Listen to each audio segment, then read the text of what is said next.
Christ the lord. ఈరోజు దేవుడు మనకిచ్చినటువంటి వాగ్దానం ఏంటంటే దానియేలు గ్రంథము 10వ అధ్యాయము 19వ వచనం. నీవు బహుప్రియుడవు, భయపడకము, నీకు శుభమవునుగాక. ఆమెన్. దేవుడు మనలను బహుప్రియమైన వ్యక్తులుగా ఎంచుతూ ఉన్నాడు. దేవుడు మనలను ఆయనకి చాలా ఇష్టమైన వ్యక్తులుగా మనల్ని ఎంచుతూ ఉన్నాడు. కనుక మనకు కలిగిన దర్శనములను బట్టి కానీ, మన ముందున్న పరిస్థితులను బట్టి కానీ, మన భవిష్యత్తును గురించి కానీ మనము భయపడక ధైర్యము తెచ్చుకొని ఉండండి, మీకు శుభమే కలుగుతుందని దేవుడు తెలియజేస్తూ ఉన్నాడు. అంటే ఆయన మనల్ని ఎలా చూస్తూ ఉన్నాడంటే చాలా ప్రియమైన వ్యక్తులుగా మనల్ని చూస్తూ ఉన్నాడు. చాలా ఇష్టమైన వ్యక్తులుగా మనల్ని చూస్తూ ఉన్నాడు. ఆయన మనలను చాలా ప్రేమిస్తూ ఉన్నాడు. కనుక అంత ఇష్టము, అంత ప్రేమ మన మీద చూపిస్తూ ఉన్నాడు.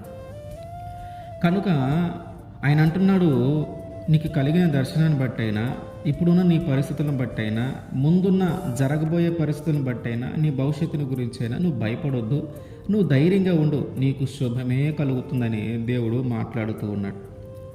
దానియేలు గారికి ఒక కల వచ్చింది, ఒక దర్శనం వచ్చింది. ఆ దర్శనమును బట్టి ఆయనలో ఒక భయం ఏర్పడింది. నారబట్టలు కట్టుకున్న వంటి ఒక వ్యక్తి, నడుముకేమో బంగారు నడికట్టు కట్టుకున్నాడు. శరీరము రక్తవర్ణము రాతి వంటిది, ముఖమేమో మెరుపుల వలె ఉంది, కన్నులు జ్వాలామయమై ఉన్నాయి.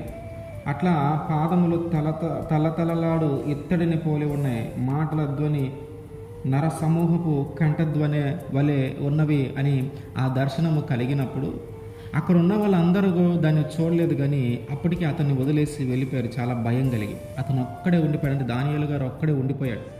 అతనిలో ఒక భయం ఏర్పడింది. దాగుకొనటానికి వాళ్ళందరూ వెళ్ళిపోయారు, ఇతను మాత్రం అక్కడే ఉండిపోయాడు.